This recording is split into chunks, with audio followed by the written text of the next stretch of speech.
You want to tour around school? Yeah. You want our hallway too? All right, now we could just take us to him. Is that where he is? I don't know if he's in the cartoon. You know where they want it? Yeah. You know all this stuff. Watch out. What's up? What's up? How you doing? How's it going? How you feeling? All right. Good. You talking about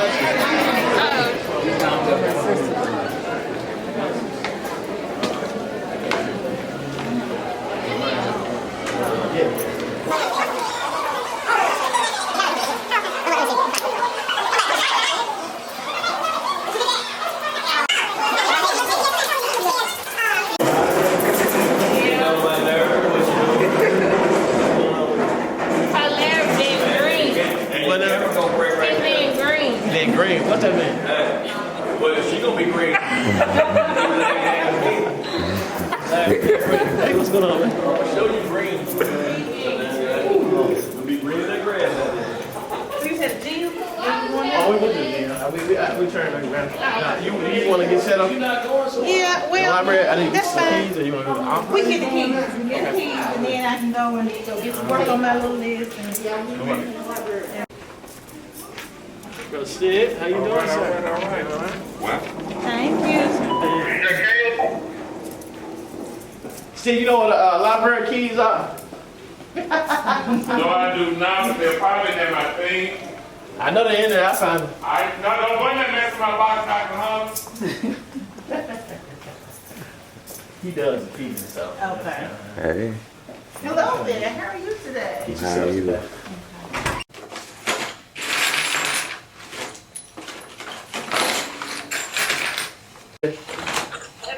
How you doing? Can you prayer call at 12 for me, please? Okay. And there's somebody here I want that you might know. Okay. Do you know this young man? What's up? What's up?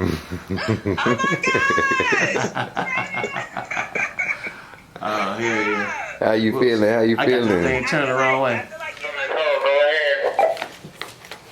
I can wait on Miss Hall.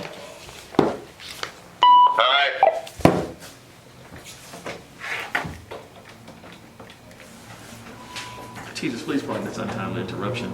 But I want to let you know that we will have, for those teachers who are administering a biology exam on Monday, we need you to stay briefly after school.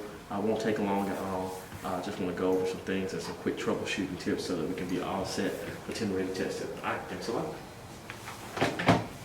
Yeah. I'm gonna find you. No, ma'am.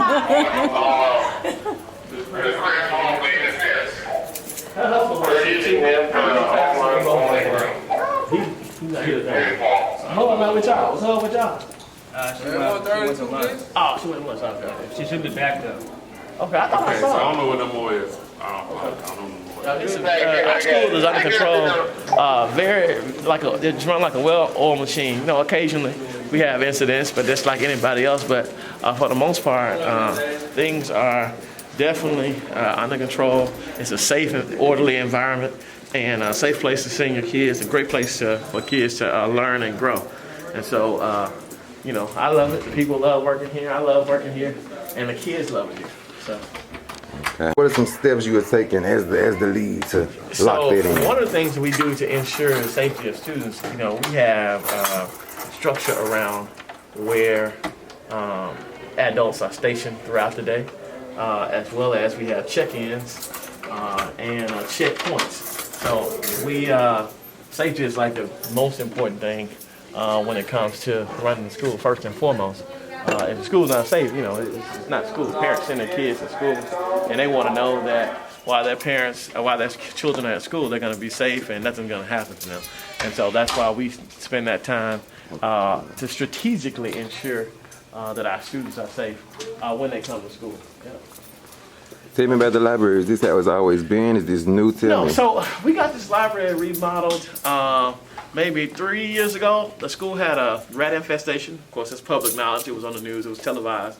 And so before coming back into the building, one thing that our superintendent wanted to do at the time, Superintendent Hobson, and then Superintendent Ray, who was transitioning into becoming the interim superintendent at the time, he wanted our students to be able to come back to the building, not just whole and free from rats, but come back into the building, and it was like 10 times better than it was when they left. And so our library got an entire overhaul.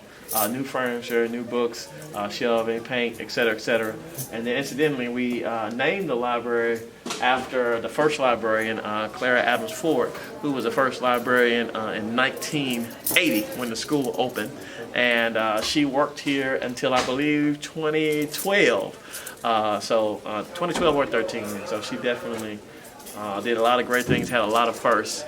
But this is a wonderful space, and we did not have a librarian this year, and so we just recently hired a new librarian who's transferring in, and so we were just kind of showing her some things, showing her around, showing her the ropes today.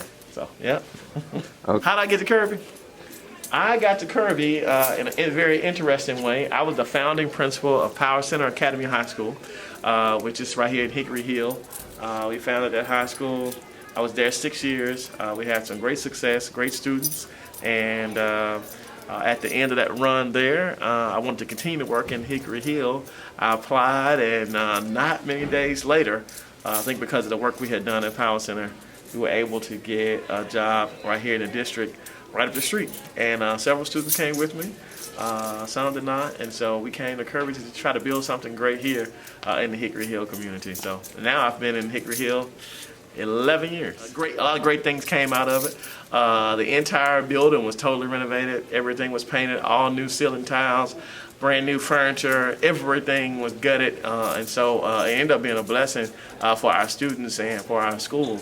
And so I often say, thank God for the rats. When people come in and they say, oh my, look at this nice new stuff, or look at the resources that you all have. Oh, your building is nice. And I always say, thank God for the rats.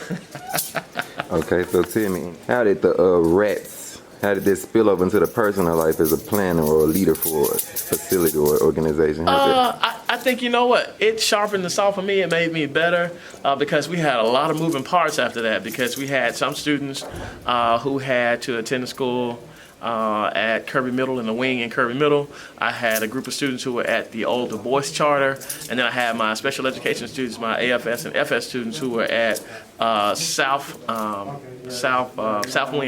High School. And of course I was here and going back and forth to all the locations, because here we had the renovation happening and things of that nature, and so we still had to continue that. So it was everything but a normal school day, huh? Yeah, it took some balancing, it took some and then of course the process of trying to find a space, it took us some time to find out, and then the logistics behind planning and scheduling with having students spread out on 3 campuses, and so that definitely strengthened my ability to basically think logistically and make sure that students still got a quality education, despite the fact that we were all over the place. But we rallied around each other. That's when the whole Kirby Strong movement started. We got rallied behind our football team, our basketball team, and Tennessee State University band came and they performed during that time right here on the stadium when all that was going on. And so the community really got involved and helped us to kind of keep things going. So I'm excited about this community. I've been here a while. Of course, I live in the Whitehaven community. I went to Fairleigh High School, but I guess since 2011, I've been serving the Hickory Hill community, and I just love it. I love it. Did you grow up in Memphis? Yes, I grew up in Memphis in Lakeview Gardens. However, my mom taught at Cherokee Elementary School, so a lot of my friends were in Orange Mound because I went to school with her at Cherokee Elementary School. And then I went to John P. Freeman for 1 year, but I wanted to go to Jeter, which was my neighborhood school, and I went to Jeter the rest of my time in junior high.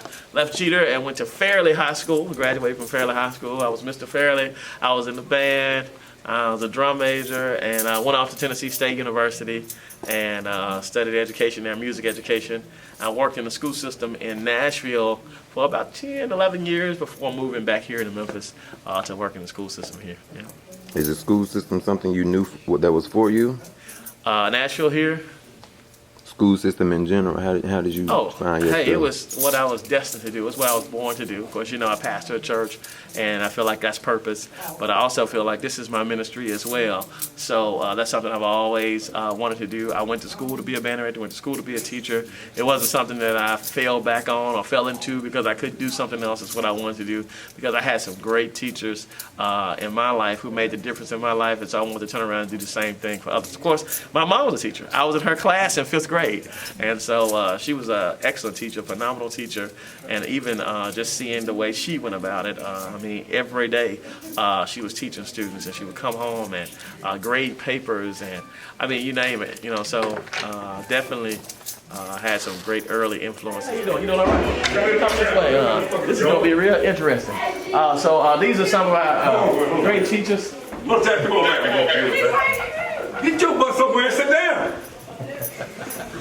This is Coach Frank. He's been at this school over 30 years, and I've been at Kirby a long time, and everybody in the community knows him. We call him the mayor of Hickory Hill.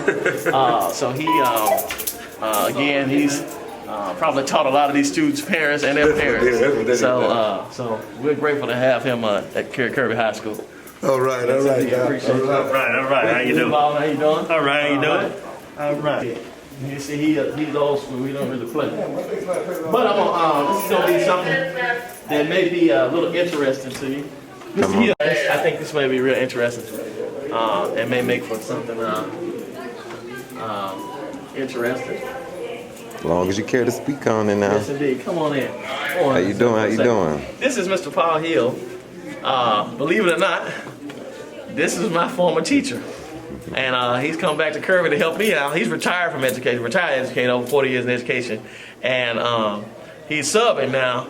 And so he also served as a campus monitor for us once upon a time. And so he's here helping us out. He was my teacher when I was a student at Jeter. And one of my influences, one of the reasons why I went into education. I just want you to add that to the story. Yeah. Real proud of this young man.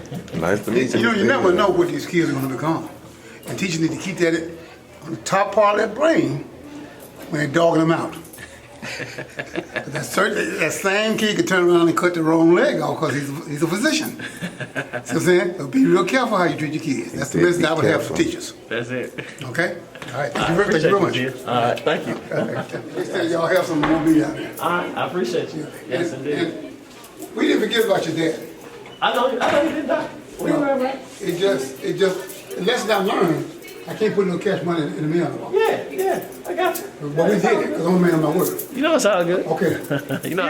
So my whole thing is if you love people, they will feel the love. And I tell my students every day on announcements, to love you is to correct you. And I ask them to have to make good decisions. And because they're consequences of every decision they make, but it's up to them if those consequences are positive or negative. And so that's something they hear from me every day, all day, because pretty much we are the sum total of decisions that we make. And sometimes I tell the students, you're one decision away from ruining your life. So much going on in the world, and unfortunately, since I've been here 5 years, I've had to bury and eulogize students, and we've seen students that I've had to visit in jail, and we don't like that, and we want to make sure that we do everything that we can every day to encourage our students to do the right thing and make good decisions. That's where it starts, being good people, having good character, and so that just starts with loving each other, loving yourself, loving your school. And then that flows right into what we do instructionally. Because if I love you as a teacher, I'm going to teach. I'm going to give you 110% every day. And I feel like I have to give 110% every day. There are days when I may be sick and may not feel like being here, but I'm going to give the same energy every day that I get up, every day that I come into the school. Hey, get on that ramp. Hey, boy. That'd be crazy.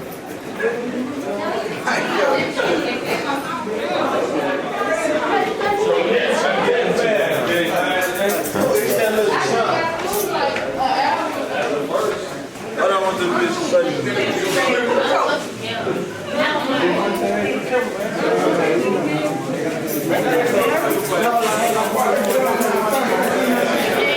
ain't with that pop on myself.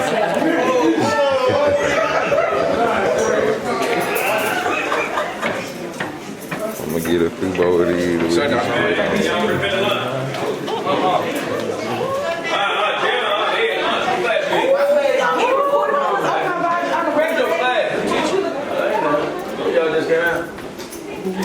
Really more.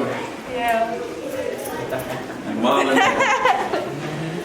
So what does it look like to keep the kids engaged? What do you have to keep students from wilding? So we have all kinds of student clubs and organizations. Have the whole gamut of athletics, football, basketball, track, you name it, cheerleading. We have so many things for them to get involved in. We also have a lot of incentive programs for students, but academically as well as in terms of behavior. And so we love to celebrate. Any reason to celebrate. We celebrate everything. We celebrate Fight Free Week. We celebrate when students score well on our Master Connect testing. We celebrate when we lower our number of students who are chronically absent. And so we just celebrate everything. And we celebrate, we really celebrate. I'm talking about DJ, food, you name it. So that's just kind of how we do it here. We work hard, but we play hard. Play harder. I think it's important. All that's important. It's all a part of what we do. Yes, indeed. For my announcements, what I'm going to do today is I usually serenade my birthday, my April birthdays. We missed March, so I'm going to do that today when I get ready to make announcements. And you can check that out, the whole process of how we do announcements, and then salutes and things of that nature. What I do, I'm just totally motivated by helping people and helping people to grow, helping people. I mean, and that's not just the students, also the teachers and staff. You know, I encourage them to even grow professionally, personally, and whatever interest that they have. You know, whether it has something to do with the school or not. If I see something that may help them with something that they're interested in, you know, I'll shoot it to them. If it's an article, or if it's something I think, hey, you might want to check this out or do this or what have you. So I think our jobs as a leader is to grow people in a way that their lives are altogether different as a result of coming in contact with you. So I think having that influence is so important. But one thing I see, though, as far as to answer your question about the pressures, one thing about me, and it may seem like it's a cliche or it seems like it's not real or realistic, what you see is what you get all the time. You're always going to get to smile. I'm always going to be happy because I think happiness and the state of life is a choice, and that's just me. And it may not be the same for everybody because things are going to happen. And you, of course, you know what my spiritual foundation is. You know, I'm also a pastor. I pastor a church, and so as life happens, you know, it happens. And when we trust God to be who He is and to do what He does, you know, worrying about it, getting out of shape, it's just not going to do anything. And so what I try to do is try to be consistent and be my same joyful self, my same helpful self, my same self that's just kind of like, you really would have to be in my true inner circle to know if there's really something going on with me. And I think that's just important to the work I do. You know, being a principal, having to be sometimes all things that children need. Sometimes we have to be a father. Sometimes we have to provide food, clothes. You never know. So many different things happen day to day. And so I'm just very passionate about the work. I look forward to getting up and coming to work and coming to school. I look forward to interacting with the students. I mean, it's like it gives me life because I feel like I'm walking in purpose. And I think also too, when you're walking in purpose, I mean, it doesn't feel like work. I mean, I feel like, wow, I'm getting paid to do this. It's just insane. Yeah, yeah.